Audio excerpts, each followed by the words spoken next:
Buenas tardes a todos, a todas. Vamos a dar comienzo a lo que es la comisión número 10, que es la comisión de cine y sociedad.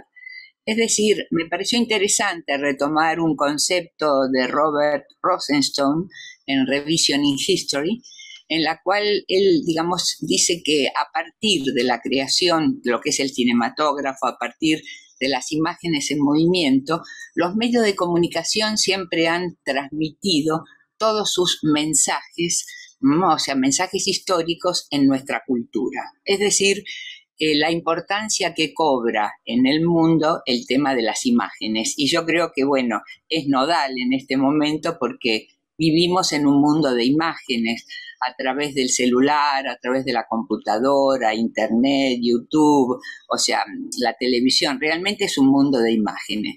Por eso en nuestra comisión nosotros trabajamos con esa relación entre el cine y la sociedad.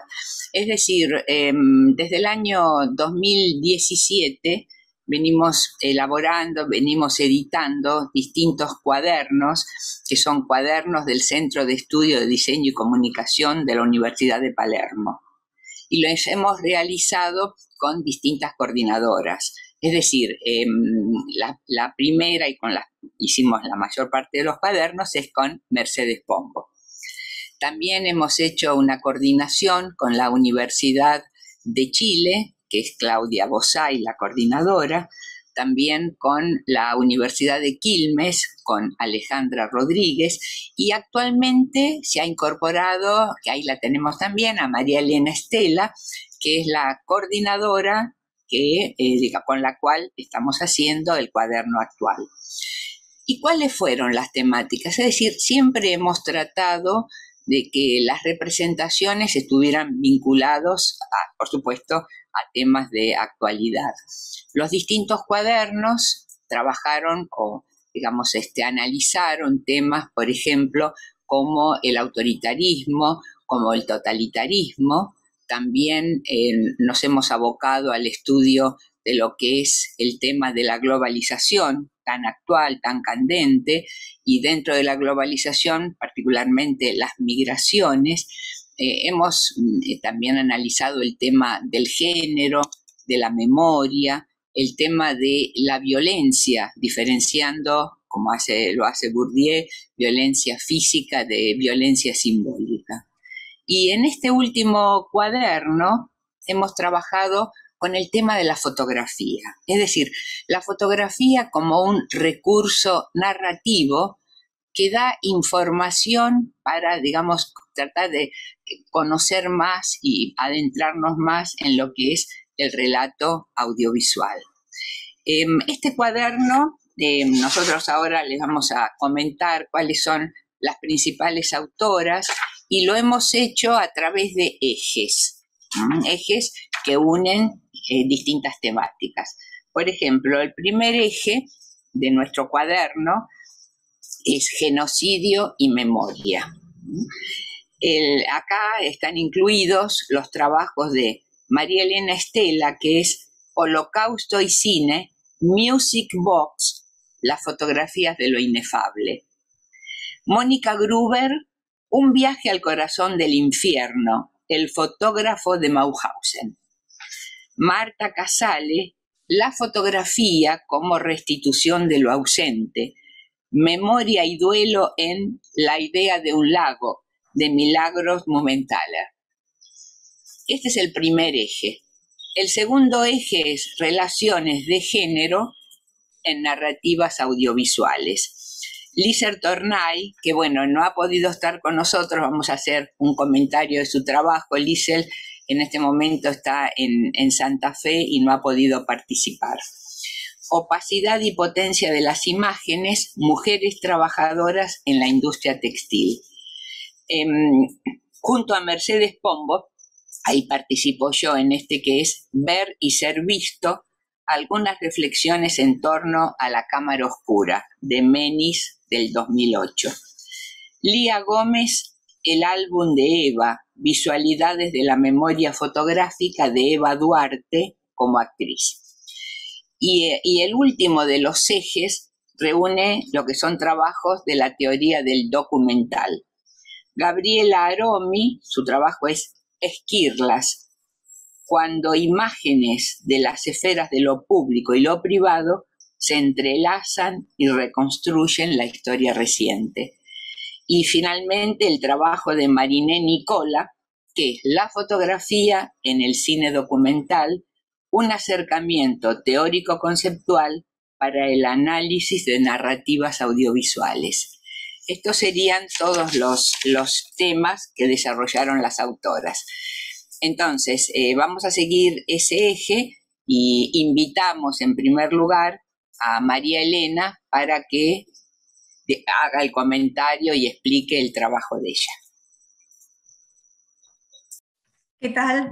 Buenas tardes a todos y todas. ¿Cómo están? Bueno, sí, mi nombre es María Elena Estela, soy historiadora, docente e investigadora de la Universidad de Buenos Aires y del Instituto del Profesorado Doctora Alicia Moró de Justo. Y para este cuaderno, relacionado con el tema de la fotografía, mi trabajo, mi artículo, como lo mencionó ya Zulema, se llama Holocausto y Cine, Music Box, las fotografías de lo inefable. Me baso aquí, tomo una película de ficción del realizador greco-francés, Costa Gavras, tan conocido, tan prolífero, ¿no es cierto?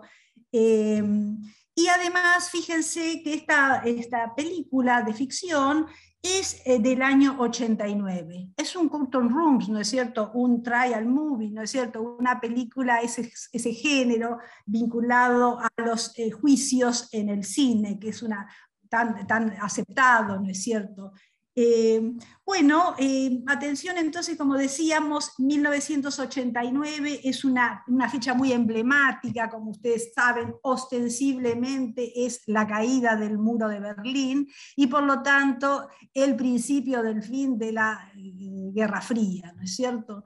Bueno, esto trae unos cambios importantísimos, ¿no es cierto?, en el orden mundial, en el planeta, y relacionado con la memoria del Holocausto, muy significativamente, porque como ustedes saben, a partir de allí se abren nuevos archivos, llegan nuevas fuentes, datos desconocidos, y esto va a alimentar fuertemente el saber de la Shoah o Holocausto, y va a generar, ¿no es cierto?, va a reforzar esa apuesta en el espacio público de la memoria de la Shoah, ¿no es cierto?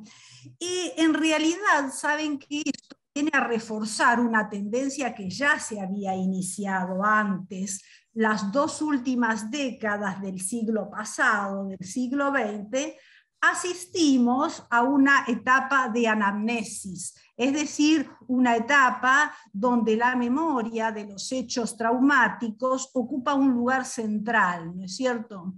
Y en este sentido, tomamos un poco a Henri Rousseau, que establece que la memoria de los hechos histórico-traumáticos atraviesa por lo general distintas etapas, ¿no? Una etapa que es la inmediata, que sigue al genocidio, dictadura o proceso traumático, donde se producen todos los primeros juicios, rendición de cuentas, reparación de víctimas, pero, observa Henri Rousseau, a esta etapa pronto sobreviene otra, ¿no es cierto?, que está caracterizada por el olvido, la amnistía, la voluntad de soterrar ese pasado. Es decir, aquí el presente se impone al pasado, ¿no? Y llega a esta etapa. Y se caracteriza también por la suspensión de los juicios de la justicia penal, la justicia transicional.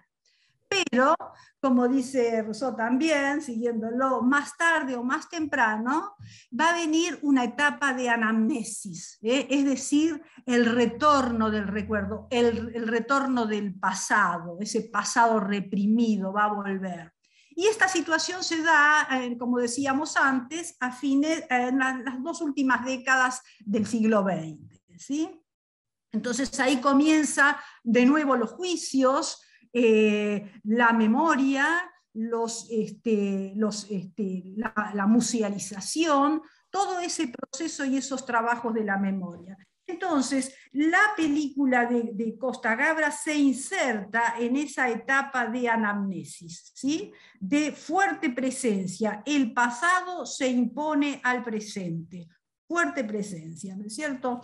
En los hechos concretos y en cuanto a la justicia transicional, que es lo que está vinculado a nuestra película, que se trata justamente de un juicio ficticio, pero que está muy vinculado al contexto propio de producción, tenemos que se da acontecimientos muy interesantes, muy importantes en la justicia penal. Uno de ellos, como ustedes saben, es la detención, el juzgamiento y condena de Klaus Barbie, el llamado carnicero de Lyon, que va a ser condenado justamente, fíjense, en el año 87, que es cercanía con la película que estamos tratando. El otro también acontecimiento de la justicia transicional es también la denuncia, detención del ucraniano John Demjanjuk, ¿no? Este va a ser un proceso más largo, ¿no es cierto? Va a durar 2 décadas, inclusive va a tener también una absolución en Jerusalén, ¿no es cierto?, en el año 87, y muy, muy cercano a este acontecimiento del mundo histórico, del mundo real, es que construye su historia Costa Gabras.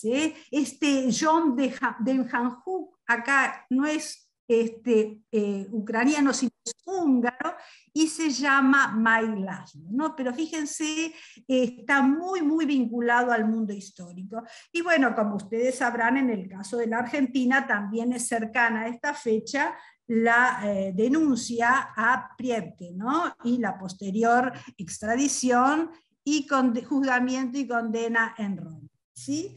Estas son las características. Otro elemento también importante del contexto histórico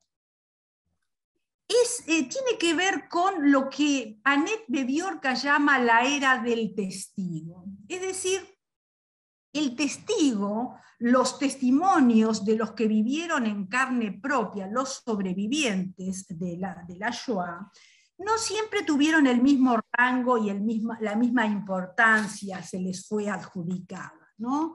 Sin ir más lejos, en el juicio de Nuremberg, la importancia de los testimonios fue secundaria. El rol principal lo cumplieron las pruebas materiales, ¿no es cierto?, los documentos, inclusive las imágenes, ¿sí? Pero Annette Beviorca señala que el juicio a Adolf Eichmann en Jerusalén en 1961 sí marcó un hito y puso más en el centro de la escena y la importancia del testimonio del sobreviviente, ¿sí? Dando lugar a una era que Annette Beviorca llama el advenimiento del testigo. Pero con toda esta implosión, ¿no es cierto?, con toda esta explosión, esta multiplicación en la época de la globalización de la memoria, va a tener lugar el advenimiento del testigo, ¿no? Es decir, la era del testigo directamente, ¿no? Con una multiplicidad de publicaciones, memorias, biografías, autobiografías, documentales. Esa es la era del testigo, también un contexto de nuestra película La caja de música, ¿sí? Perfecto. Ahora, nuestro análisis no se queda acá, porque nosotros no consideramos que el cine sea solamente un producto de ese contexto. Es en realidad un producto cultural, es decir, la culminación de todo un proceso histórico, pero a su vez el film es productor de significados, genera nuevos sentidos que vuelca al mundo histórico para favorece la comprensión, ¿sí? Es una práctica significante también, por eso nos centramos en el film y sus representaciones, ¿sí? La historia brevemente es conocida, ¿no es cierto? Es, como decíamos antes, un inmigrante que viene a Norteamérica, después de la Segunda Guerra Mundial, y argumenta que es un campesino que huye de los horrores de la guerra o de la miseria que ha dejado la guerra, y también del régimen comunista recientemente instalado, ¿no? Entonces viene a América con esa voluntad de hacer la América, construirla con sus manos, se instala en América del Norte, trabaja como obrero en una fábrica de automotores, funda su familia, o sea, todo lo que pareciera ser, ¿no es cierto?, esa leyenda o ese mito o esa cosa tan consagrada, ¿no es cierto?, la aventura del inmigrante trabajador.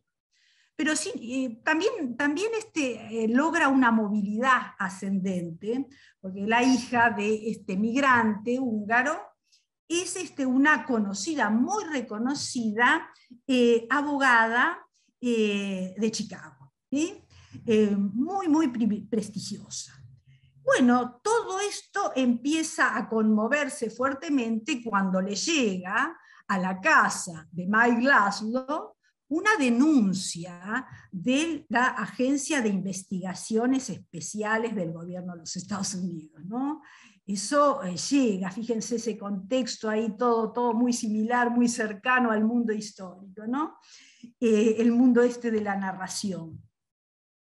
Y lo denuncian justamente como que ha falseado su información al entrar a Estados Unidos. No es un campesino, sino que es un miembro de la gendarmería húngara. Todos los que conocemos sobre el Holocausto sabemos que las características, los rasgos que tuvo, ¿no es cierto?, el genocidio de los judíos de Europa en Hungría fue particularmente violento. Sí. Entonces, bueno, justamente todos descreen de esto, ¿no? Él era un abuelo perfecto, ¿no es cierto?, un padre ejemplar, un vecino ejemplar. Sin embargo, en las audiencias, sucesivas audiencias, van a testimoniar sobrevivientes y lo van a acusar sin duda, ¿no? Sin duda, son numerosos, ¿no? Bueno, la hija primero atraviesa por una etapa de descreimiento, luego de negación, y luego esto le va haciendo mucho ruido, ¿no es cierto? Pero con los abogados, hábiles abogados, ¿no es cierto?, va a ir debilitándose a los testigos y sus testimonios, y finalmente realmente también se va a argumentar una conspiración internacional en el contexto de la Guerra Fría, como para desprestigiar a los ciudadanos anticomunistas, y como que los testigos eran al fin y al cabo funcionarios del régimen comunista o sus hijos, y por lo tanto estaban totalmente presionados, es decir, no eran independientes. De manera que la justicia determinó la absolución de Laszlo, ¿no es cierto? Bueno, pero finalmente, fíjense, la justicia, el juez decretó absuelto, que no había pruebas para incriminar, ¿sí? Sin embargo, su hija, ¿no es cierto?, va a seguir la investigación por su lado y se va a encontrar con pruebas tremendas, ¿no es cierto? Y esas pruebas son particularmente pruebas materiales, son fotografías, ¿no? Por eso esta conexión temática con el tema, ¿no? del cuaderno. Son fotografías que habían sido tomadas por su cómplice, y son fotografías que yo llamo las fotografías de lo inefable. ¿Por qué? Porque son fotografías que sacadas en la época, decíamos, por su cómplice, y muestran a este hombre, Mike Laszlo, apuntando a chicos, a muchedumbres desarmadas, torturando gente. Es decir, son fotografías que son posibles de describir pero son imposibles de comprender, ¿no es cierto? ¿Qué motivó a eso, ¿no? ¿Qué motivó? ¿Qué rito celebratorio, ¿no es cierto? ¿Qué recuerdos se pensaba almacenar tomando esa fotografía? Es un poco, como decimos acá, la epifanía de la banalidad del mal aparece allí, ¿no? Sacar fotos de esos acontecimientos. Eso ya de por sí es una cosa, ¿no es cierto?, imposible, ¿no? Inefable, inefable. Y bueno, para finalizar, porque creo que ya se me está terminando el tiempo, terminamos nuestro trabajo resaltando, pese a todo, ¿no es cierto?, a unas prevenciones de los investigadores, el poder constatativo de la fotografía. Estas fotografías, un poco haciendo un guiño a Didi Huberman, ¿no?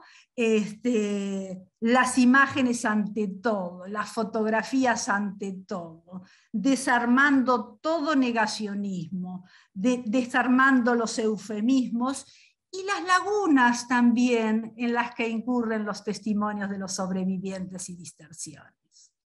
Bueno, muchísimas gracias a todos y todas.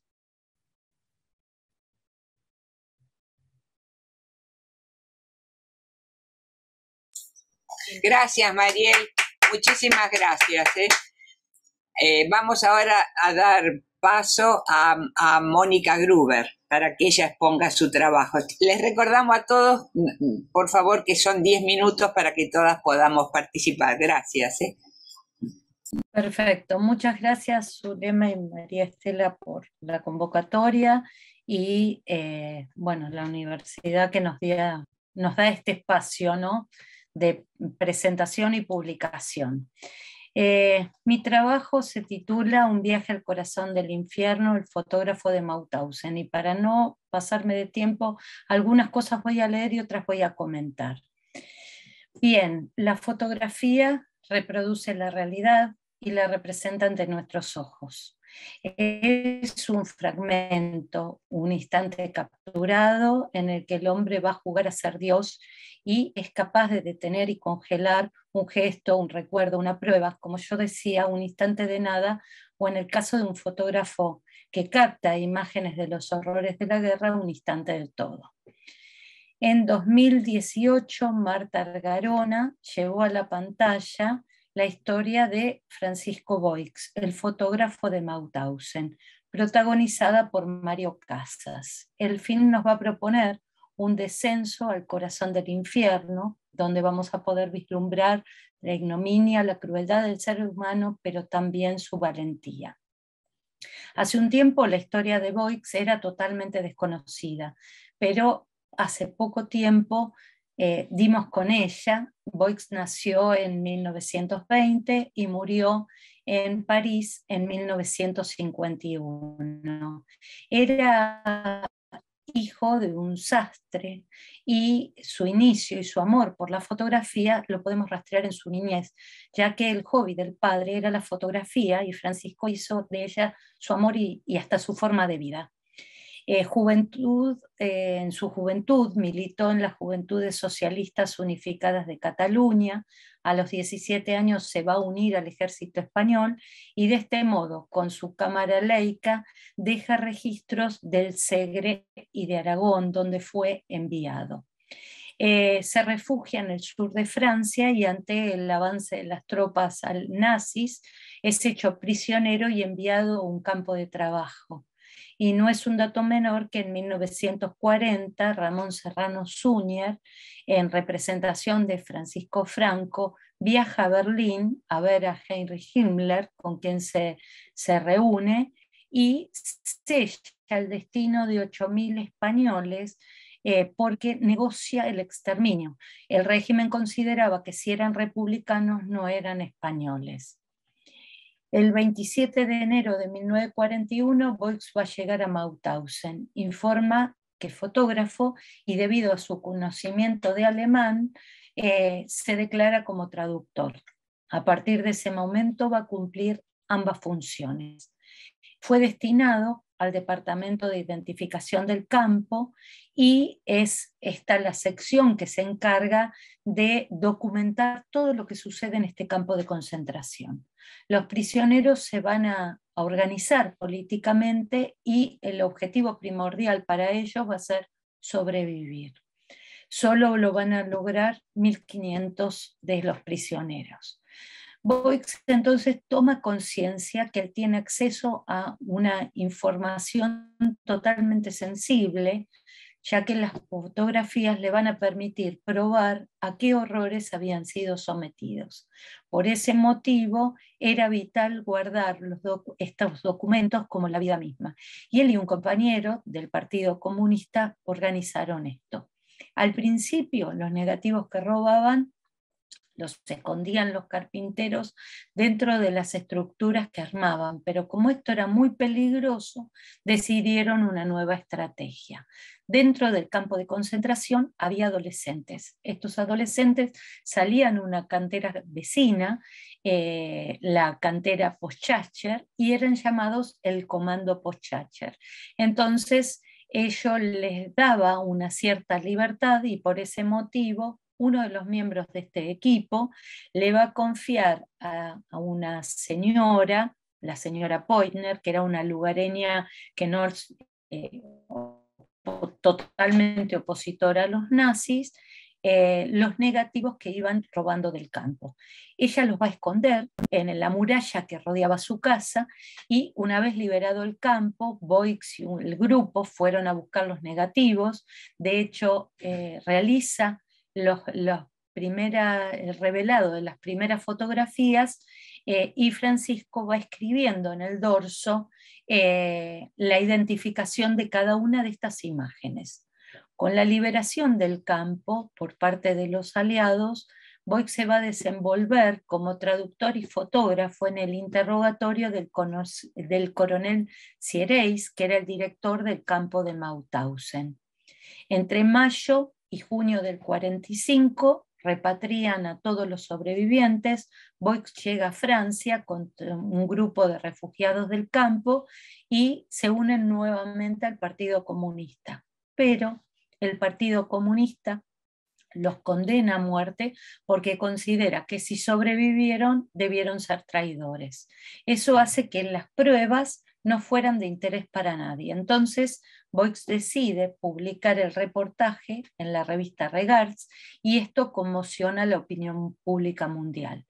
En octubre de 1945, este hecho que mencionó antes María Elena, en Nuremberg se desarrolla el primer tribunal militar internacional para juzgar sobre crímenes de guerra. Y Boix fue llamado para testificar como testigo de la Fiscalía francesa. Es el único testigo español que interviene.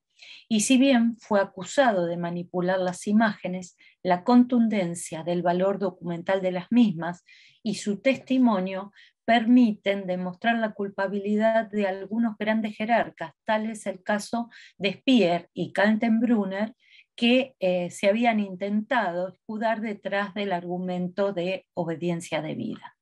Cuando regresa a París, ya es famoso, se integra como fotógrafo en un periódico comunista, pero su salud está ya minada. Los riñones estaban gravemente comprometidos, lo operan, lo dan de alta, lo vuelven a internar y termina muriendo. Tenía 30 años.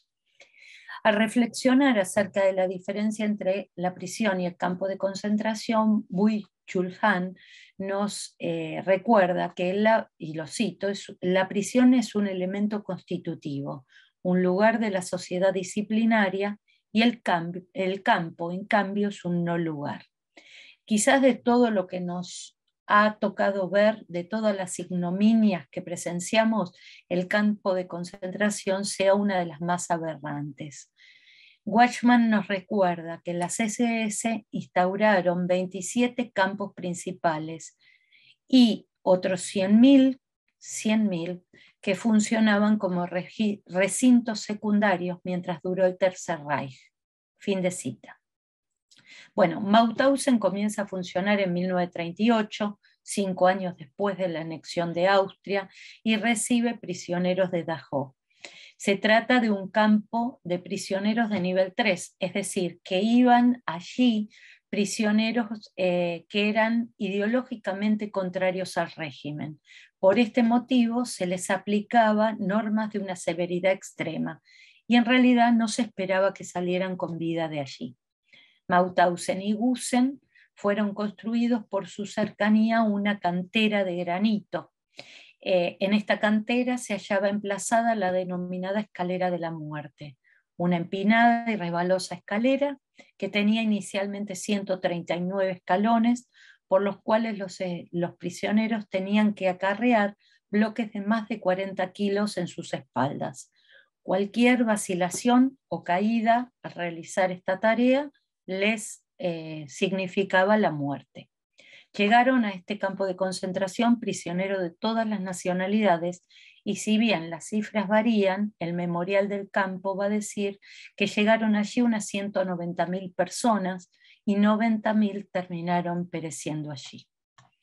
Al llegar los prisioneros eran desnudados, obligados a formar en el exterior. Recordemos que en enero las temperaturas de este lugar eran entre 15 y 20 grados bajo cero y en la cantera llegaban a 37 bajo cero. Y con respecto a esa escalera de la muerte, los prisioneros subían y bajaban más o menos unas 12 veces al día, empleando 45 minutos para cada viaje. La escalera va a ser remodelada en el 43 y pasó a tener 186 escalones. El 20 de agosto de 1940, en Angoulême, en Francia, 927 pasajeros españoles fueron obligados a subir a un tren. Eran refugiados republicanos que habían luchado junto a los franceses. Eran familias completas que integraban el convoy. Estaban convencidas que los llevaban a una zona franca. Y contra todo pronóstico, fue un viaje de 4 días, un viaje dantesco, hacinados, hambrientos, en condiciones de higiene deplorables, y el 24 de agosto el tren se detuvo en Mauthausen, las puertas se abrieron, los hombres y los niños mayores de 10 años fueron obligados a descender, no se pudieron despedir de sus familias, las puertas se cerraron y transportaron a las mujeres y los niños a España. Un dicho que sobrevolaba Mauthausen era que a Mauthausen se ingresaba por la puerta y se salía por la chimenea. Entonces, bueno, varias preguntas guían nuestro trabajo: cómo denunciar los horrores vividos, qué esperamos como espectadores de un film de ficción y qué rol cumplen las imágenes fotográficas como documentos del pasado.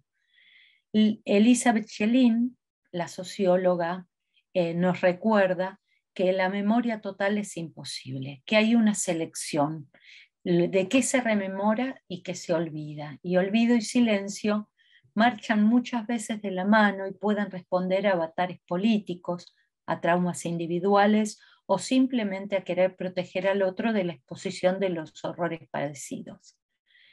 Simón Wiesenthal, que fue prisionero en Mauthausen-Gusen, recordaba el testimonio de un soldado nazi, y lo cito: aunque alguna prueba llegase a subsistir y aunque alguno de vosotros llegara a sobrevivir, la gente dirá que los hechos que contáis son demasiado monstruosos para ser creídos. Fin de cita. Finalizada la guerra, Voigt se convertiría en uno de los testigos del juicio de Nuremberg, aportando pruebas fehacientes de lo acaecido. Afortunadamente, los hombres creyeron en esas imágenes y testimonios y una vez más, los nazis se equivocaron. Los invito a leer el resto del trabajo. Muchas gracias. Muchas gracias, Mónica. Muchísimas gracias. Todos trabajos excelentes. Y ahora le damos paso al trabajo, al análisis que hizo Marta Casale. Hola, buenas tardes. Bueno, mi tema es la fotografía como restitución del ausente, un análisis de la película La idea de un lago, de Milagros Mumenthaler, en relación a la memoria y el duelo. Voy a leer gran parte de esto para que no se me vaya mucho, no se me dispare el tiempo. Lo primero para decir es que esta película es muy importante en cuanto a la fotografía porque se basa libremente en el libro de fotografías y poemas Pozo de Aire, de Guadalupe Gaona, y por su misma existencia, entonces, por trasladar precisamente, en cierta medida, un álbum de fotos, pone en cuestión la posibilidad de transponer a un film un relato fotográfico que pretende dar cuenta de una ausencia. Tal es el caso del libro de Guadalupe, la del padre de la autora. Mucho más cuando la figura del ausente está también ausente en el libro que lo recuerda, salvo por un texto que figura en primer término, es el único en prosa, que menciona su desaparición en 1977, y dos fotos que lo ilustran. La primera, la de un hombre joven, en jeans, con sombrero de vaquero, parado al lado de un auto Renault 4 verde. La otra, la del mismo hombre en traje de baño, a orillas de un lago, ayudando a una niña pequeña, que es la autora, a bajarse de un bote.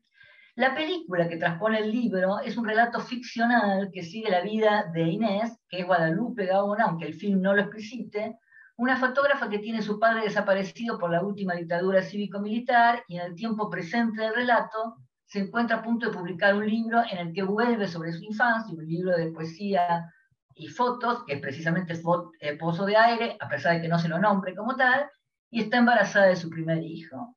Ambas próximas apariciones avivan en ella el recuerdo de su papá, casi inexistente como tal, porque ella era muy chiquitita cuando fue secuestrado, y la necesidad de dar un cierre a la historia personal y familiar que la violencia y la falta de un cuerpo dejaron inconclusa, marcada por una ausencia inenarrable. Venimos hablando precisamente de lo inenarrable.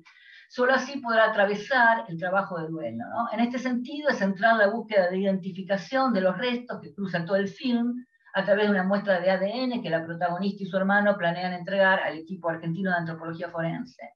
Recuperar los restos es tener por fin la necesaria certeza imprescindible para iniciar el duelo, proceso que en el caso de las desapariciones forzosas es más complejo para los deudos, ya que los desaparecidos, y acá cito, y van a reconocer la cita porque es muy conocida, no tienen entidad, no están ni vivos ni muertos. Tal es la definición de Jorge Rafael Videla en diciembre de 1979. En esta definición, escueta pero categórica, están los dos grandes núcleos que definen la desaparición: la falta de entidad y la falta de certeza.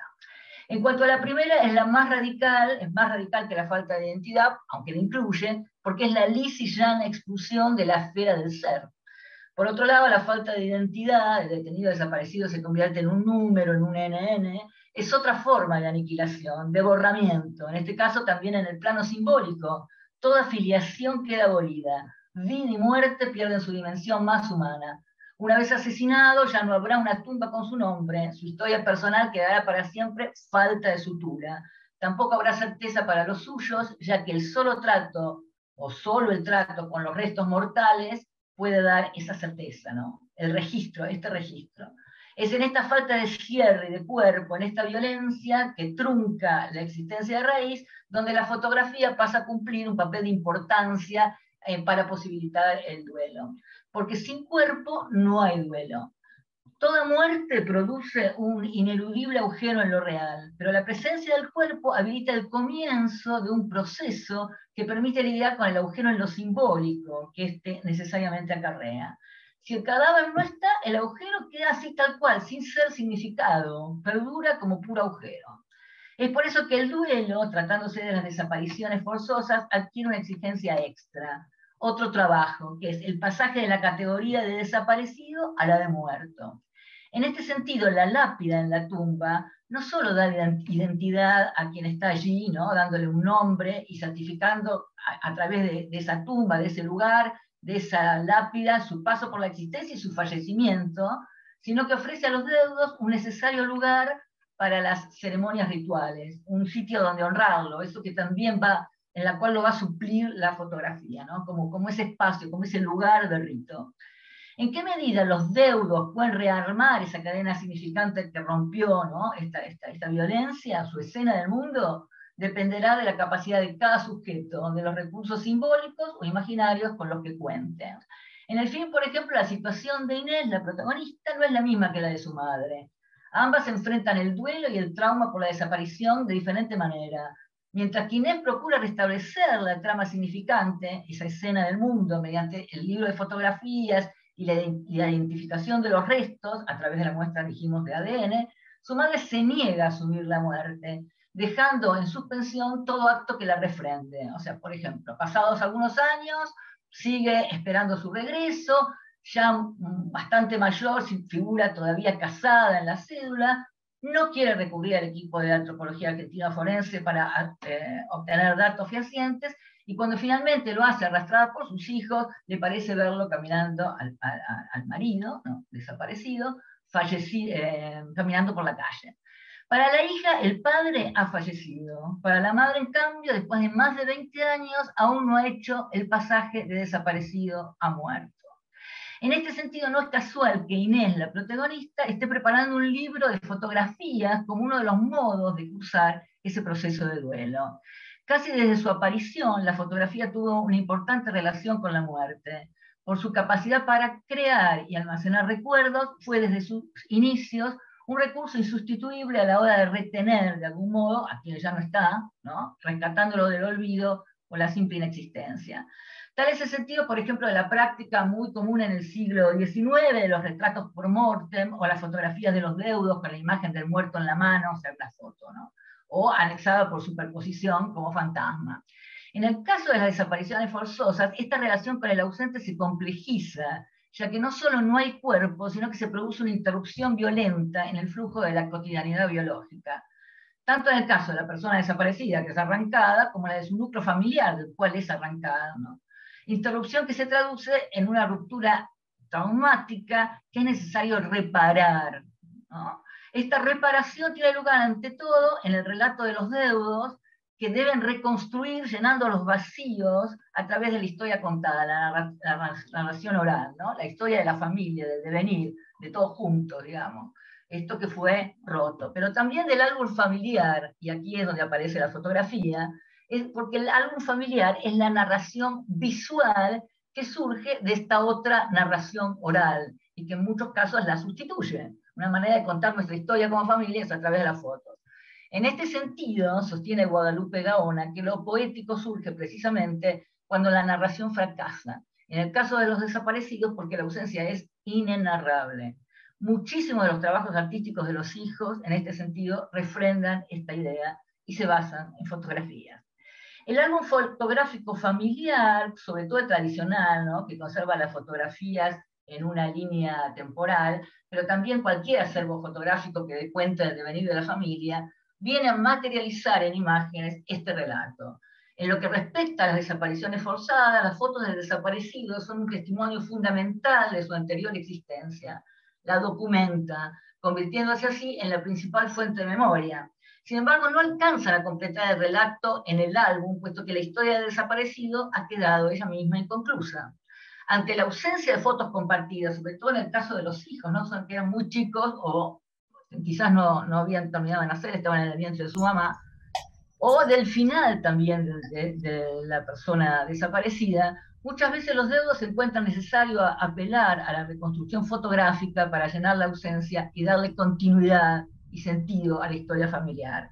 El relato así configurado, en general, por montaje, tiene una intención reparadora y es de suma importancia, puesto que contribuye a dar forma a la memoria autobiográfica y con ella a la identidad, media entre el afecto que permanece y la falta de fotografías con el desaparecido, ¿no?, donde depositarlas, digamos. Crea nuevas imágenes, y esto, dijimos, a través del montaje o de la sustitución del ausente por un objeto. Porque como dice Ana González, de la agrupación de familiares de detenidos desaparecidos en la película La ciudad de los fotógrafos, no tener la foto de la familia es como no formar parte de la historia de la humanidad. Ahora bien, ¿cómo filmar la memoria? ¿Cómo llevar al cine una serie de fotografías que dan cuenta de una ausencia cuando el cine en movimiento y en las fotografías apenas aparece el ausente? Marta, ¿podés ir cerrando? Perdón, para que por los que restan todavía, discúlpame. Si podés ir cerrando tu trabajo, gracias. No, de nada. Disculpas. No, de nada. Un poquito acerca de la fotografía. ¿Cómo el relato ¿Cómo no perder esa impronta documental, ¿no? Las fotografías en el libro evidentemente tienen esa impronta documental. La película, dos cositas acerca de la película de Munthaler. La directora intenta también, a pesar de ser una película de ficción, que sea testimonial, que sea en cierta medida documental, y para lo cual le da mucha importancia a todas las fotos, en especial a las imágenes del álbum familiar, no solo las dos que dijimos que había del padre, sino también las otras fotos que recoge el libro de Gaona, que son fotos de paisaje, son fotos de las vacaciones pasadas en la infancia en la Casa del Sur. Bueno, si quieren saber más, los invito a ir a la Bueno, muchas gracias, Marta. Invitamos a que lean todos los trabajos, porque son riquísimos, ¿no? En cuanto al tema fotográfico. Ahora entonces, María Elena lo que va a hacer es una pequeña síntesis del trabajo de Liesl, ya que ella no pudo estar presente. Sí, exacto. Como dijo Zulema, Liesl se le superpuso esa actividad con otra académica, entonces no pudo estar aquí presente en el coloquio. Pero el trabajo es muy significativo, es muy interesante, y voy a hacer una presentación del mismo, muy breve, ¿no es cierto? Liesl Torné es docente investigadora de la Universidad de Buenos Aires, de la Facultad de Filosofía y Letras. Se ha especializado en las relaciones de género, toda la cuestión del género, y forma parte del Instituto de Investigaciones y Estudios de Género, justamente también de la Facultad de Filosofía y Letras. En este cuaderno presenta un trabajo que se llama Opacidad y potencia de las imágenes. Mujeres trabajadoras en la industria textil. Para mirar las relaciones de género, Liesl elige un documental, un video documental del realizador Fernando Álvarez del año 2009, que se llama De Alpargatas, historias de trabajo.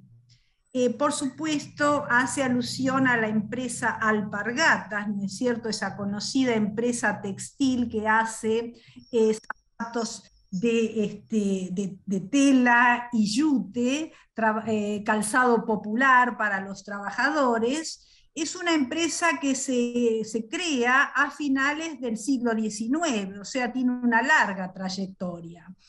Esta empresa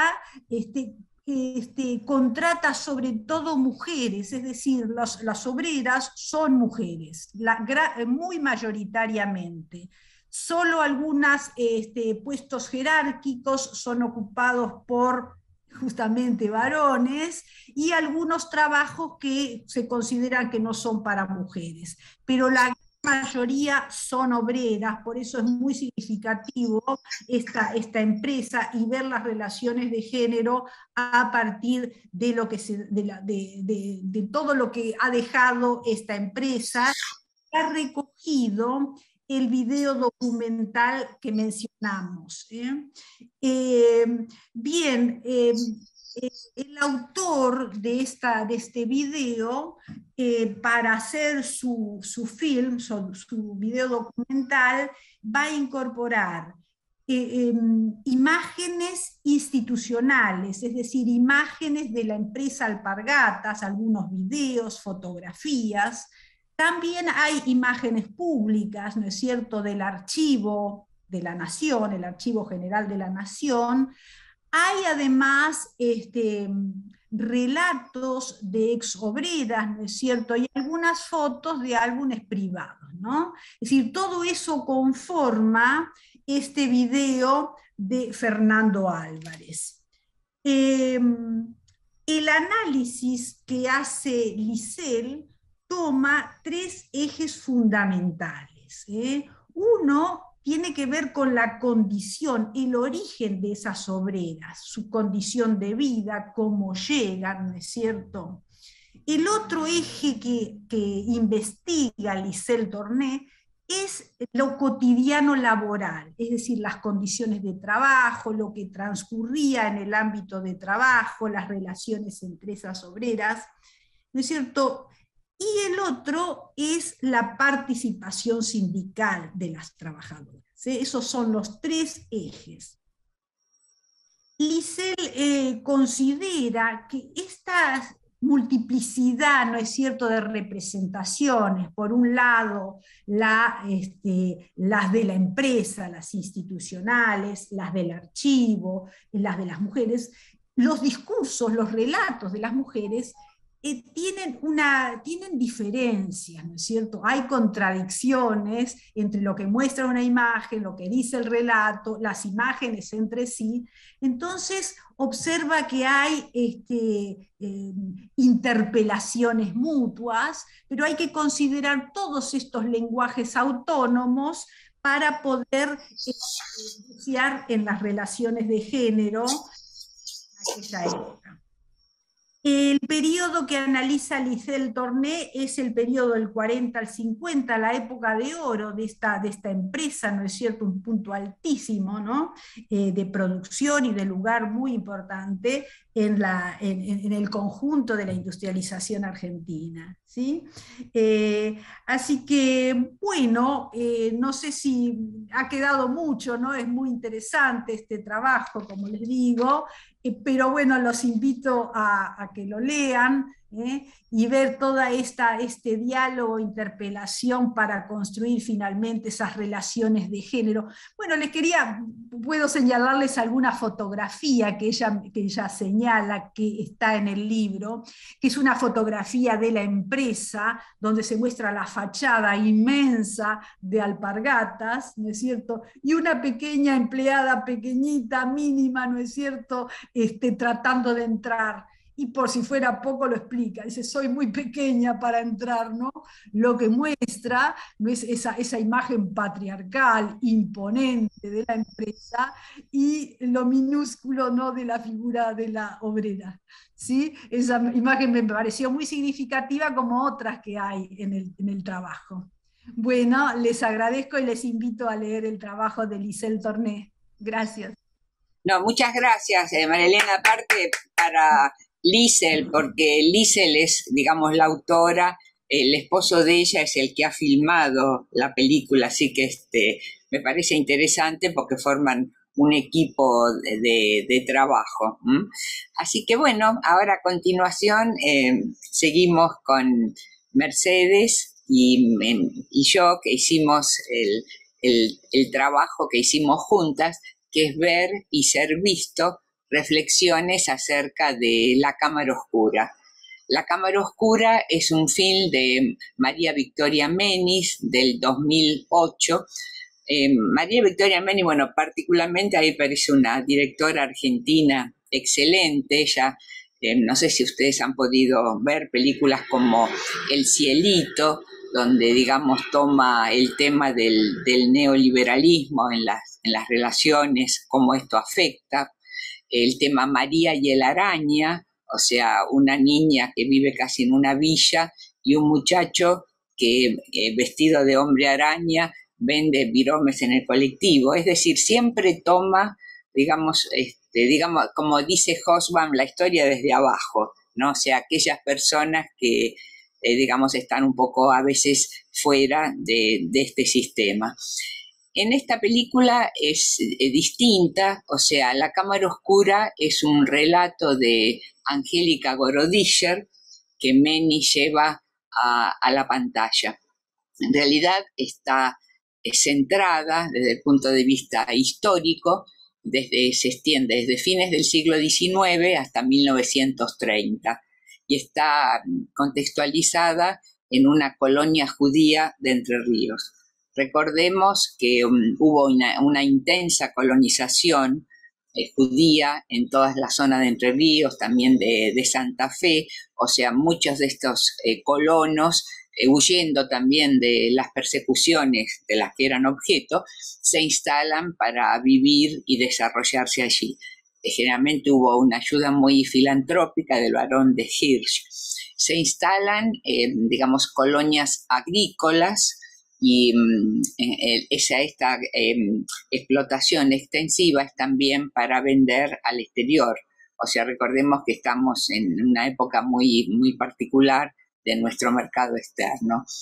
Con respecto a las principales colonias que se van a fundar, son por ejemplo Moisesville, Lucenville, digamos Villa Clara, Villa Domínguez, pueblos importantísimos que se van a instalar a la vera, como por ejemplo Basavilbaso.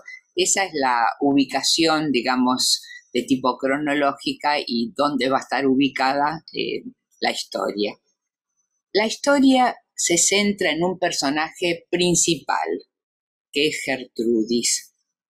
Gertrudis nació, digamos, en la planchada del barco. La madre también vienen de Rusia, se tratan de instalar digamos, en alguna de esas colonias para trabajar, y hay ya una situación de ambigüedad con respecto a Gertrudis, digamos, de dónde es. Y eso es lo que la va a acompañar toda la vida, o sea, no va a ser querida por su madre, no, más bien menospreciada, porque bueno, la madre hubiera esperado un varón para tener brazos para trabajar, por un lado, y también la casan con, digamos ya mayor ella, la casan con un hombre que no la va a querer, que a su vez él fue abandonado por una mujer que lo engañaba, pero ella es esposa y madre, siempre vestida de negro, o sea, da una apariencia así, digamos, como una persona que casi no existe.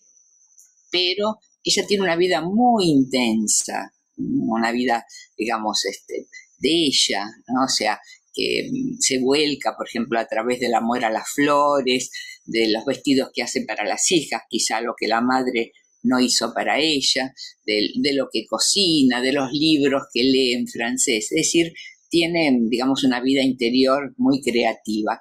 Y todo esto va a estallar ante la llegada de un fotógrafo. O sea, Jean-Baptiste es el fotógrafo francés que participó en la Primera Guerra Mundial, y él estuvo presente en una batalla muy cruenta en la zona de los Dardanelos, que es la batalla de Galípoli, y vio muchísima muerte, muchísima destrucción. Entonces, cuando llega a esta colonia, el esposo de Gertrudis lo invita para que haga una foto familiar. Ahí vamos a ver entonces que la relación que se va a establecer entre Gertrudis y Jean-Baptiste, como él la va a ver de otra manera, no la va a ver fuera de cuadro, sino dentro del cuadro. Y finalmente, porque Mercedes va a tomar particularmente la parte fotográfica, podemos decir que finalmente Gertrudis se rebela contra todo esa situación del patriarcado, de esa sumisión, de esos condicionamientos de la sociedad, y se revela como una foto mostrando finalmente su verdadera personalidad. Así que le doy paso a mi compañera de trabajo, a Mercedes Pombo, para que ella explique la parte fotográfica. Buenísimo, gracias, Sole. Bueno, yo voy a leer para hacerlo bien cortito y conciso y ir al grano y no irme por las ramas. El punto central que trabajamos en el artículo, tomando como eje la película que decía Zule, es la mirada, la valoración y el uso de la fotografía para inmortalizar una imagen y dejar en evidencia esta valoración. En la película vemos cómo a través de la mirada una persona puede sentirse contenida o rechazada en sus vínculos. Aparece como el sostén de las relaciones afectivas, y la cámara fotográfica determina qué debe ser mirado y qué no, qué debe de quedar plasmado en una imagen y qué no. Esto se ve claramente en la relación que contaba Zulema de Gertrudis con su madre. La mirada durante todo el film demuestra el rechazo que siente ella hacia su hija por ser fea, lo que le genera inseguridad a Gertrudis al punto de no querer salir en ninguna fotografía. Berger plantea que la fotografía es la huella de lo que sucedió. Es un registro que ayuda a la memoria a recordar un acontecimiento o una persona, lo que lleva a pensar qué es lo que vale la pena ser mirado y fotografiado, qué se valora y qué se rechaza. Gertrudis nunca quiere ser fotografiada debido a su propio rechazo a su apariencia física, pero también a lo que sintió en su contexto, empezando por su madre. El fotógrafo francés Jean-Baptiste aparece en el pueblo trayendo otra perspectiva del mundo y la belleza, una concepción donde Gertrudis es valorada y admirada.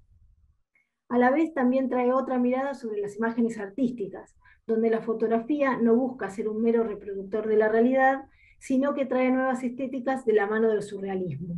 vanguardia contemporánea a él en Francia.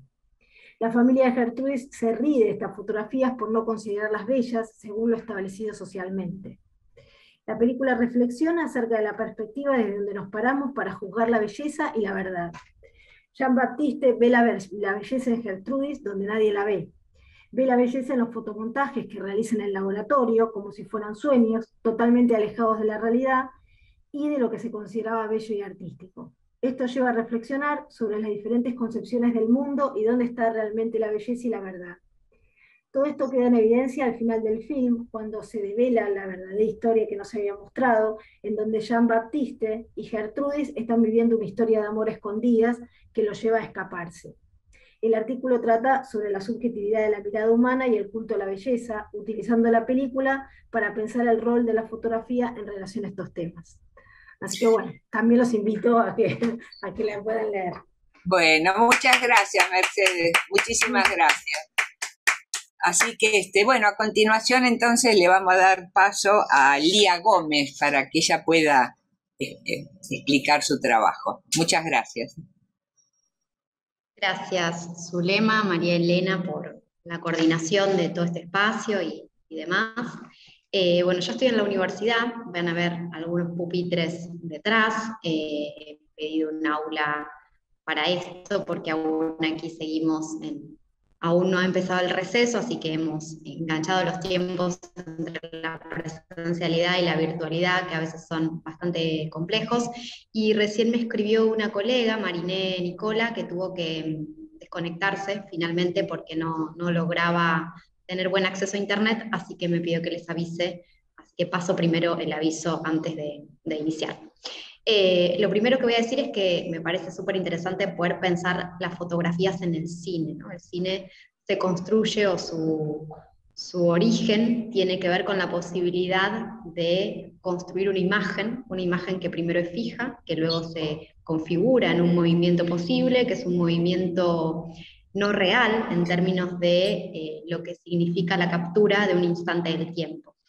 Y desde ahí la convocatoria me parecía interesante para poder pensar una idea que tenía que ver con desmitificar el mito de Eva Perón desde los lugares en los que se piensa la fotografía de Evita, desde la militancia más territorial, como pueden ser los cánticos populares, hasta las muestras más vinculadas a curadurías de museos, donde la fotografía de Eva siempre está anclada a su momento en el que fue Eva Perón, digamos, no asociada a Eva Duarte, a los orígenes de esa Evita, sino a su representación en la escena pública desde la política.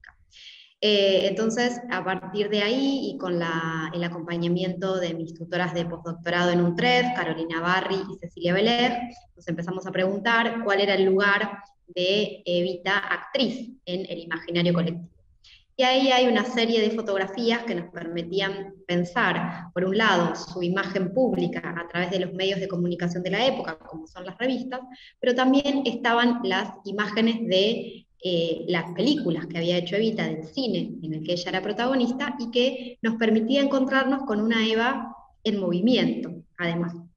Entonces, desde ahí es que propusimos este análisis que titulamos Visualidades de la memoria fotográfica de Eva Duarte como actriz, con esta idea de que el texto tiene como un objetivo muy concreto, que es visibilizar el lugar de Evita en el mundo del espectáculo argentino, con la apuesta de que en la condición de diálogo político con las grandes masas populares, ¿no? Es el peronismo el que trae la televisión en Argentina, es el peronismo el que empieza a articular el lugar de la radio en la construcción política, es el peronismo el que ocupa masivamente las calles, etcétera, etcétera. Entonces, desde ahí poder pensar el lugar de la representación a partir de una imagen, que es una imagen muy concreta.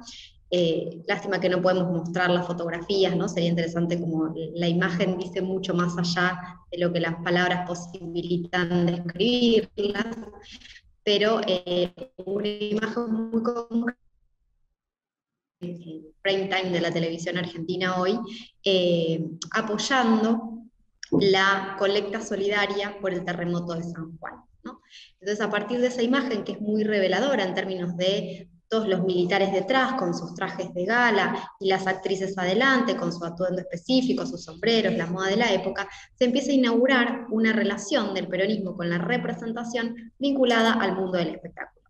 Desde ahí el artículo va articulando, valga la redundancia, entre un campo teórico que está asociado a la academia más clásica, digo, algunos y algunas de ustedes ya los han nombrado, Didi Huberman, Benjamin, el mismo Krakauer o Pierre Sorlin, para pensar la relación entre lo analógico y lo digital, porque es cierto que estas imágenes fueron tomadas en lo analógico, pero son reapropiadas desde lo digital en la contemporaneidad, y con otras lecturas más asociadas a la literatura o a los testimonios más directos, como son el de Paco Yamandreu, con este título tan emblemático que también nos parecía interesante de Evita fuera del balcón, ¿no? Esa Eva que no es aquella Eva que todos recordamos con los brazos abiertos, hablándole a la muchedumbre, sino una Eva que representa a otra, que es una actriz, que representa otros personajes en escena, pero que al mismo tiempo no podemos disociar de un imaginario contemporáneo en el que el poder simbólico de la figura de Evita no nos permite ver a otra persona que no sea Evita en esa representación, digamos, ¿no? Ahí tomamos dos películas, una película que es La cabalgata de circo, que es una película donde ella es un personaje muy menor, ella empieza con un personaje aún más chiquito, en un pequeño protagónico con uno de los personajes populares del deporte del momento, y ahí también hay otro eje que el peronismo toma de manera muy sistemática, ¿no? El deporte, estamos hablando de Segundos afuera, de 1937, y luego en la cabalgata de circo ya en el 45, con ella en vínculo con el poder político de la Argentina, empieza a tener un protagonismo mayor que le da la posibilidad incluso de ser tapa de algunas de las revistas.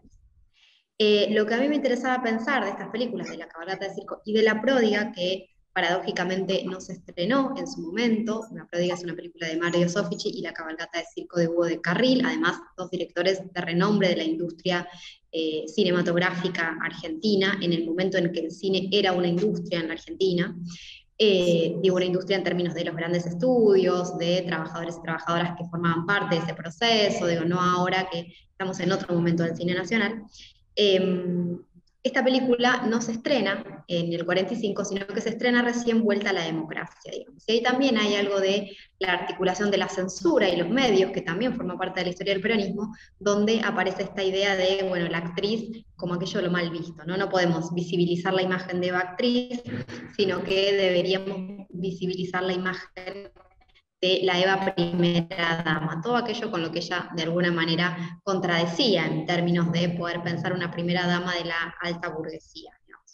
Y una de las cosas que nos preguntamos es qué imágenes sobre Eva construyen el peronismo en la historia del espectáculo argentino, si estas imágenes forman parte de la historia del peronismo. Y desde ahí trabajamos la idea que también lo tomaba Marta, si no me equivoco, sobre el álbum de fotos. El álbum de fotos como un recorte temporal, un recorte narrativo, porque casi que cómo ordenamos las fotos tiene que ver también con un montaje posible en términos de cómo esos personajes están en las fotos, circulan en esas imágenes al momento de mirarlas, y desde ahí la idea de poder pensar un álbum de fotos que recupere esas fotografías que son capturadas de un instante del cine, digamos, ¿no? De una imagen en movimiento que se transforma en una imagen fija. Esto porque hicimos esta operación, analizar el lugar de Eva en la centralidad de la imagen. Hubo una foto en la cabalgata de circo donde ella está en el escenario principal del circo. Pensemos que el circo es uno de los espectáculos populares mayores en la Argentina, en la época en la que estamos hablando, de la década del 40, y ella está en el escenario principal rodeada de algunos y algunas protagonistas del momento, ¿no? Las señoritas con los vestidos largos, los gauchos, cómo esa imagen que la ficción construye luego se transforma también en una posibilidad de diálogo con lo real. Y otra de las películas, que es La pródiga, donde hay una imagen muy sintomática, que es cuando ella se mira al espejo. La pródiga, que es la historia de Julia Montes, que es una historia de una muchacha que está en un valle y que a partir del valle tiene vínculo con el pueblo, que sería como los que están en un escalafón menor al de Julia Montes. Sin embargo, ella protege ese lugar a partir de la idea de la construcción de una represa, también en tensión con la idea de modernidad en ese momento. Y hay dos imágenes de esa película que son muy sintomáticas. Una tiene que ver con una Eva rodeada de las dependencias, diría Silvino Campo, ¿no? Estas dependencias de las grandes casas, donde están la ama de llaves, la cocinera, el peón de campo, quien maneja los caballos, el responsable de la casa, etc. Y hacen un rezo para pedir por los caminantes que vienen y van a partir de una tormenta, para que esos caminantes siempre tengan pan, para que esos caminantes puedan salir de esa tormenta. Y es muy maravilloso cómo se convierte casi en una procesión que articula la voz de la religiosidad puesta en escena, pero desde un lugar donde hay un compromiso social en Julia Montes que desde el imaginario contemporáneo no podemos visualizar sin tener siempre presente la historia de Evita en su construcción política, digamos. Y hay otra imagen que es muy interesante, que es Julia Montes, el personaje que interpreta a Evita, mirándose a un espejo. Entonces decimos, bueno, ese reflejo en el espejo de esa actriz que representa a otra, pero que al mismo tiempo en una película que se censura y se estrena, llegada a la democracia, con todo lo que ya sabemos y que no voy a repetir de lo que sucedió con el peronismo en la dictadura cívico-militar e incluso en los inicios de la democracia, nos devuelve una Eva Perón que nos observa desde el propio origen de su construcción de una imagen pública. Porque lo que en definitiva buscamos instalar como pregunta es si efectivamente la imagen pública de Evita se construye en la masividad a partir de su intervención en la escena pública, en el balcón, por decirlo de alguna manera, o si hay una anterioridad que es necesaria de ser pensada y que quizás incluso una perspectiva endocéntrica, que tampoco que no daba lugar a la importancia de las actrices en ese momento histórico, invisibilizó toda una línea de recorrido de Evita que hoy podemos hacer visibles desde otras lecturas, en algún sentido. Entonces nos preguntamos cómo nos apropiamos de esa imagen, de esa Eva actriz, y si es posible observarlas despojados y despojadas de esa mirada de la historia política, ¿no? Y una de las cosas que planteamos es que el momento en el que Evita se congela en el cine, porque hay un congelamiento de tiempo y espacio en esas películas, quizás sea el grado cero de la escritura de Eva Perón. Eva se representa a sí misma en la totalidad de su trayectoria política, y en el cine encuentra ese grado cero, esa posibilidad de convertirse en imagen, ¿no? Hoy estamos rodeados y rodeadas de imágenes de Evita, y una particularidad es que la última enfermera de Evita, una de las cosas que contaba en sus testimonios, es que ella en los últimos días, ya muy enferma, una de las cosas que hacía era hablar todo el tiempo de la película La Pródiga. Había algo ahí que para ella era importante en función de ser representada en la escena, digamos, de encontrar un lugar de la representación. Por supuesto que en esto tenemos en cuenta también ese deseo inicial por lo que ella vino de Junín, buscando ser imagen, buscando estar en la televisión, en el teatro, en la radio, incluso con su propia compañía de radio, luego de pasar por muchas otras en una de las producciones vinculadas a la historia de las mujeres del mundo, ¿no? El tiempo, sí. Y por último, les iba a leer una frase de Paco Yamandreu, que era el vestuarista de Evita, que me parece súper interesante, pero bueno, esa frase está en la ponencia, está al inicio, así que la pueden tener, así que les voy a leer otra frase que es de este libro que salió este año, que se llama Evita, la militante en el camarín, de Horacio González, un libro que publica la Universidad de Córdoba, también para pensar cómo las universidades se apropian de este tipo de figuras. Este es un libro que Horacio González escribe en el exilio y que recién se publica este año, y dice así: la película La cabalgata de circo, dirigida por Soffici, uno de los buenos directores argentinos. En el elenco, dos artistas ya consagradas, Libertad Lamarque y Hugo del Carril. Para esa película, Alcaraz, el peluquero, tiñó su cabello de rubio, el cabello de Evita. A ella le gustó tanto y lo dejó así. Creo que quería parecerse a Betty Davis. Ahí surgió la Evita rubia.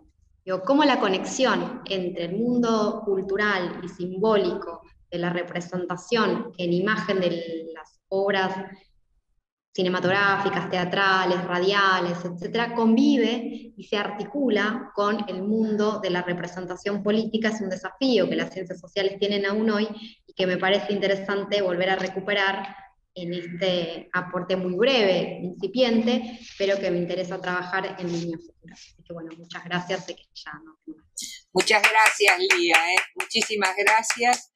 Y ahora le damos paso a Gabriela Aroni con su trabajo. Muchas gracias. Bueno, buenas noches, y buenas noches. Acá es de noche, yo vivo en Israel, así que por eso también estoy vestida así, porque hace calor. Bueno, gracias Zulema y María Elena y todos los que están aquí. Bueno, voy a leerlo también, así es más ordenado, por ahí voy a hablar, pero voy a leer casi todo. El ensayo se llama Esquirlas, cuando imágenes de la esfera de lo público y lo privado se entrelazan y reconstruyen la historia reciente. El documental es una ópera prima de la cineasta argentina Natalia Garayalde, que reconstruye a través de videos caseros la explosión de la fábrica militar de Río Tercero, ocurrida en 1995 durante la presidencia de Carlos Menem.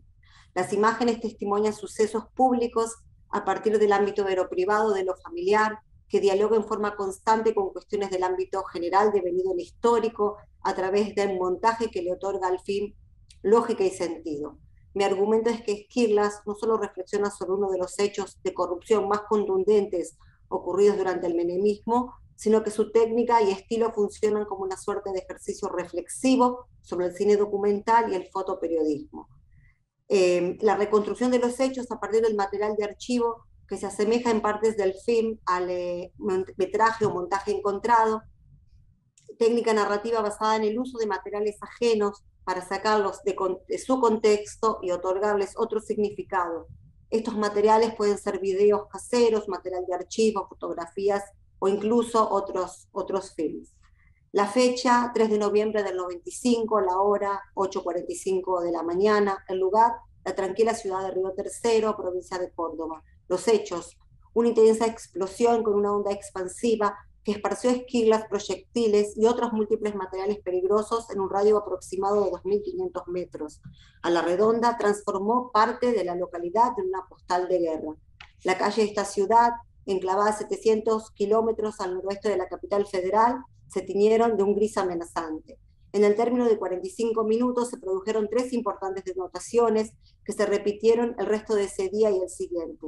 El 24 de noviembre hubo otra gran explosión se produjo. Miles de personas corrían sin rumbo, abandonando sus hogares en busca de un lugar donde refugiarse. La ciudad, que contaba en ese entonces con unos 45.000 habitantes, quedó prácticamente desierta. Una postal del fin del mundo. Este es el punto de partida o de llegada de la cineasta, oriunda de Río Tercero, recrea los hechos ocurridos en esa trágica mañana. Ella se basa en material fílmico que fueron grabados con una home video, con su filmadora, en videos que le proporcionaron vecinos y en notas periodísticas encontradas en los archivos de canales de televisión de Río Tercero y de Córdoba. La estrategia era que los distintos archivos, ya sean públicos o privados, fueran mezclándose y fueran difusos. Garayalde eligió de manera deliberada partes de archivos fílmicos que tenían errores, imágenes de baja calidad o que fueron descartadas, desvaloradas o concebidas como desechables, inscribiéndose en la estética del montaje encontrado. Si bien nunca pudo hacerlo, y por ello, según ella, por momentos quiso olvidar lo ocurrido, Garayalde decidió realizar la película. Garayalde, que comenzó a concebir su ópera prima como una típica investigación basada en materiales de archivo. Todo cambió cuando Omar Reviglio, un operario de la fábrica de armas que colaboraba, era amigo de la familia y colaboraba con la realizadora, se enferma de cáncer. En ese mismo periodo se enferman también la hermana de la realizadora y el papá de ella, el papá y su hermana. El rodaje queda suspendido y en ese intermedio Garayalde encuentra los videos grabados por ella y su hermano durante su infancia con la cámara familiar. Allí, junto a cintas de cumpleaños, fiestas y juegos con su hermano, la cineasta encuentra testimonios sobre las explosiones. Estas grabaciones caseras, reproducidas, reversionadas y reapropiadas, son piedras angulares de la subjetividad de sus protagonistas, en este caso realizadores, Garayalde, en nuestro caso de estudio. El proceso desempeña un papel terapéutico o catártico. Hasta los primeros 11 minutos, Esquirlas es una típica o un vídeo, retazos de filmaciones grabadas con una videocámara de la vida de una familia de clase media acomodada en el interior del país durante los años dorados del menemismo. Natalia, años dorados entre comillas. Natalia y su hermano se entretienen con su rol de pequeños periodistas o como conductores de programas para niños, filmándose en posición invertida, adoptando el tono del género informativo. Este juego experimental y pueril e ingenuo de los hermanos cambia por completo cuando la familia y el pueblo son testigos de las explosiones ocurridas en la fábrica militar. Una serie de imágenes filmadas desde el auto de la familia Garayalde que retratan y documentan sin saberlo, con crudeza y autenticidad, un acontecimiento histórico sin precedentes en la Argentina de los 90. De este modo comienza la segunda parte del documental que retrata lo ocurrido durante las explosiones. En un traveling por las caóticas calles de Río Tercero, filmado desde el auto, que es una lástima que no se pueda ver otra vez, la cámara capta imágenes, fragmentos de la tragedia. Así se ven la gente escapando, mujeres con los niños, bicicletas, de pronto una mujer llorando con un bebé en brazos cruza la calle, el padre de la cineasta la sube al auto, ruidos de motores, sirenas, gritos, en las calles se acoplan a las voces de los miembros de la familia que se encuentran en el auto. Otro fundido a negro, más imágenes, estas vez filmadas con cámara al hombro, se inscriben en la estética del periodismo catástrofe y se transforman en instantes de verdad que intentan transmitir el difícil mensaje para el que han sido consignados, según Didi Uberman. Nuevamente la voz en off de Garayalde en el presente anuncia la tercera parte del film o después de la catástrofe y proporciona datos de la tragedia con tonos y sentido que oscilan entre lo informativo y lo personal. Este tono se observa también en las imágenes y filmaciones de archivos seleccionadas para visualizar los hechos, planos detalles de los efectos de la explosión en la casa familiar, en las que se ven muebles rotos, un boquete en el techo de la vivienda, vidrios, juguetes desparramados. Sinécdoques, que grafican los estragos de lo ocurrido en las viviendas que se encontraban cercanas a la fábrica militar y reconstruyen la historia desde lo privado para recalar en lo público. De este modo, Esquirlas combina dos de los tres modos de subjetividad teorizados por Piedras, el de los documentales propiamente autobiográficos, en los que se establece una relación de cercanía extrema entre el objeto y el sujeto de la enunciación, y el de los relatos denominados por el autor de experiencia y alteridad. El 24 de noviembre, una segunda explosión de proyectiles alteró nuevamente la paz de Río Tercero. Vuelta a la conferencia de prensa del expresidente Carlos Menem, se trata de imágenes ralentizadas, manipuladas, que subrayan la falta de compromiso del gobierno y de la justicia al expresar que la explosión fue un lamentable accidente ocurrido por culpa de un operario. Natalia regresa a Río Tercero y a las filmaciones en el año 2012, cuando su hermana se enferma de cáncer y ella regresa a su casa para atenderla, y allí se encuentra con una caja de VHS que le fueron entregados por Gaviglio, que era el empleado que fue acusado de provocar el accidente. Gaviglio, para demostrar su inocencia, filmó varios videos caseros donde reconstruía y explicaba cómo se maquillaban, entre comillas, los proyectiles que se vendían ilegalmente a Ecuador y Croacia. Gaviglio enferma de cáncer y antes de morir le entrega los videos. El cáncer no solo vence a Carolina, sino también a Esteban, padre de la familia Garayalde, quien tras las explosiones en la fábrica militar alertó sobre la peligrosidad de las plantas químicas. Cabe recordar, eso no lo dije, que en Río Tercero había, aparte de la fábrica militar, 2 plantas químicas, y hay el papá de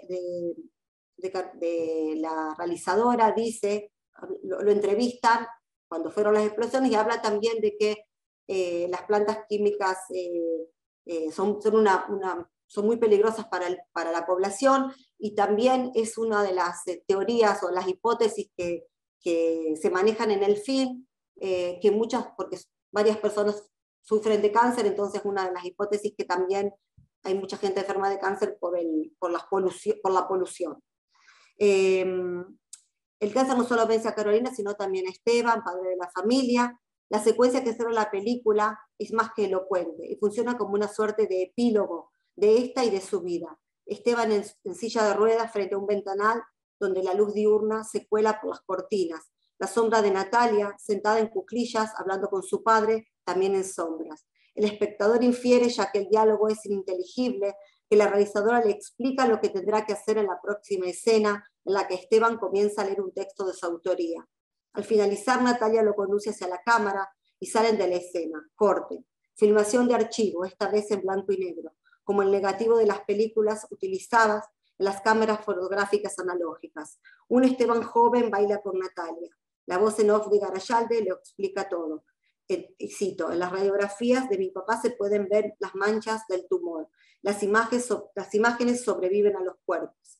En las radiografías de los proyectiles se pueden ver los químicos que hay adentro. En cada uno de los misiles había fósforo blanco, un veneno muy potente que se utilizaba en la fábrica militar.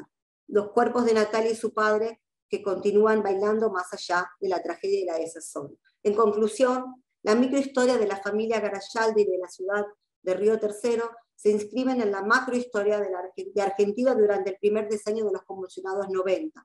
Más aún, el film reconstruye lugares de memoria públicos y privados que dialogan y discuten entre sí, reescribiendo la historia.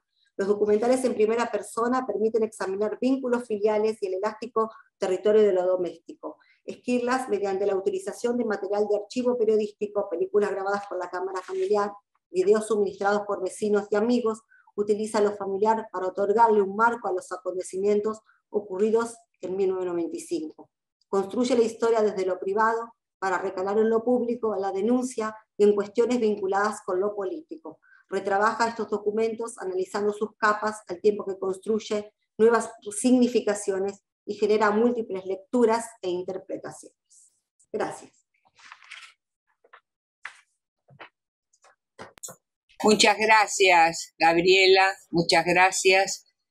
Realmente es un trabajo muy especial porque hay muy poco escrito sobre lo que pasó en Río Tercero, que es realmente algo muy poco conocido. Así que te agradecemos muchísimo. Sí, ella... ¿Cómo? ¿Perdón? Ella era una cosita que quería... yo llegué a esta película porque acá hay un festival de cine, de donde yo trabajo en un college, en una universidad, y se organiza un festival de cine que siempre hay representantes de Argentina. Han venido también, pero esta vez le hice Q&A por Zoom, por la pandemia, y así, bueno, vi la película, la presenté, hablé con ella, y me pareció muy importante, me pareció que había que escribir algo sobre la película, y ella ahora está haciendo otra película, si no me equivoco, sobre todo el tema de tráfico de armas, fundamentalmente a Croacia, lo que fue en ese momento, que también es otro tema. Te agradecemos mucho, Gabriela, porque desde Israel nos están trabajando sobre ese tema, ¿no? Realmente muchas gracias. De nada, y ahora, bueno, Mariné Nicola parece que ha tenido una dificultad para poder comunicarse, pero María Elena va a hacer un pequeño comentario, porque esto es sobre la marcha de su trabajo. Y después vamos a pasar a los chats. Yo lo que anticipo es que solamente se van a contestar aquellos chats que se refieran a las películas para que las autoras lo puedan hacer. Bueno, muchísimas gracias. Entonces Mariel va a hacer un comentario sobre el texto de Nicola. Sí, ¿qué tal? Bueno, Mariné Nicola la voy a presentar. Hizo un trabajo en este cuaderno que se llama La fotografía en el cine documental, un acercamiento teórico conceptual para el análisis de narrativas audiovisuales. Es un interesante trabajo, yo nada más lo voy a presentar leyendo el abstract. Mariné Nicola es una historiadora de la Universidad Nacional del Litoral y está haciendo el doctorado en la Universidad Nacional de Entre Ríos. Entonces, brevemente presento el abstract y después los invito a que lean el trabajo, que como dije antes, es muy interesante. Dice, en este trabajo nos interesa profundizar en torno a la fotografía como práctica sociocultural y al mismo tiempo delinear un marco teórico conceptual que nos permita analizar su incorporación en el marco de representaciones audiovisuales documentales. Una serie de preguntas orientan nuestra curiosidad y animan la indagación en torno a por qué los directores o realizadores audiovisuales incorporan fotografías en sus narrativas. O satisfacción conlleva la imagen fotográfica en la representación fílmica. ¿Qué relaciones y significaciones entran en diálogo entre la imagen fija y el argumento textual del film? ¿Qué sentidos o resignificaciones puede construir el espectador a partir de estas imágenes fijas incrustadas en la narrativa del audiovisual? Inicialmente realizamos un breve recorrido por los aportes y principales antecedentes en torno a los estudios sobre la fotografía en el marco de investigaciones desde una perspectiva interdisciplinaria. Luego trabajaremos diferentes aristas relacionadas con la incorporación de imágenes fotográficas en producciones documentales audiovisuales sobre juicios a los responsables de violaciones a los derechos humanos durante la última dictadura cívico-militar argentina, 1976-1983, centrando la mirada en la relación entre historia reciente, cine y representaciones de la realidad.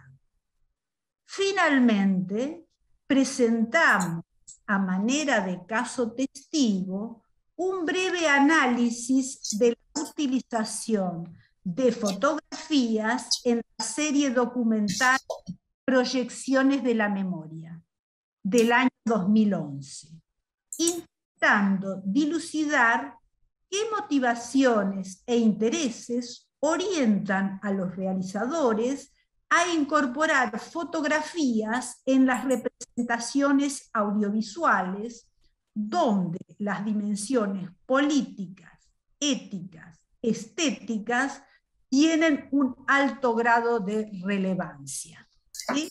Ese es el abstract que ha presentado. El trabajo, como decía, es muy interesante, tiene que ver con teoría del audiovisual, es el eje en el cual lo incluimos, así que bueno, los invito a leerlo. Muchas gracias.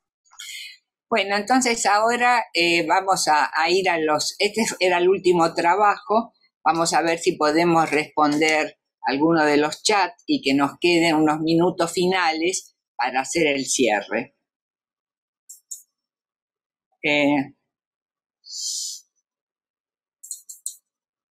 Bueno, me aparece solamente el de Octavio, no sé, a ver.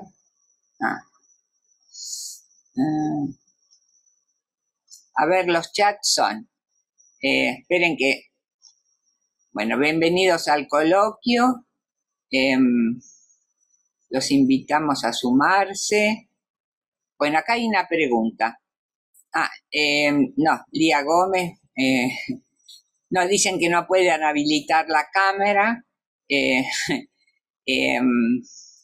Bueno, acá hay una pregunta sobre Venezuela, pero la vamos a dejar afuera porque no responde a estas preguntas. Saco la cámara. No, realmente no.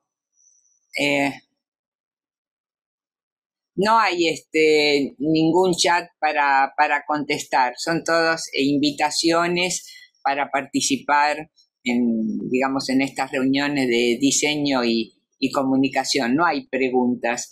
Quizá la única de alguien que es de Venezuela, pero no podemos responder sobre la migración venezolana porque, bueno, no corresponde a que ninguna de las autores pueda, que nos disculpe, pero ninguna de las autoras trabajó sobre eso.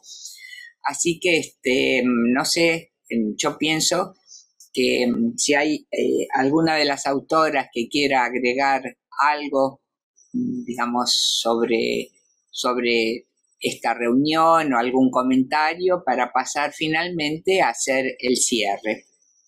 Así que invitamos a las autoras a hacer, digamos, a participar si quieren hacerlo. Entonces, bueno, vamos a hacer el cierre de esta comisión. Ahora lo va a hacer María Elena. Yo lo único que anticipo es, por supuesto, el agradecimiento a todas, porque era un tema muy específico, el de la fotografía. Entonces, muchos de los autores que habían participado en otros cuadernos quizás no pudieron hacerlo porque no era su temática. Así que le doy paso entonces a María Elena para que haga el cierre de la comisión. Sí, bueno, brevemente, ¿no es cierto? Cerramos el coloquio con dos cuestiones, ¿no? Una son los agradecimientos. El agradecimiento, ¿no es cierto? Vamos a empezar por el principio, ¿no es cierto? Para la Facultad de Diseño y Comunicación de la Universidad de Palermo, a su decano, Oscar Echavarría, ¿sí?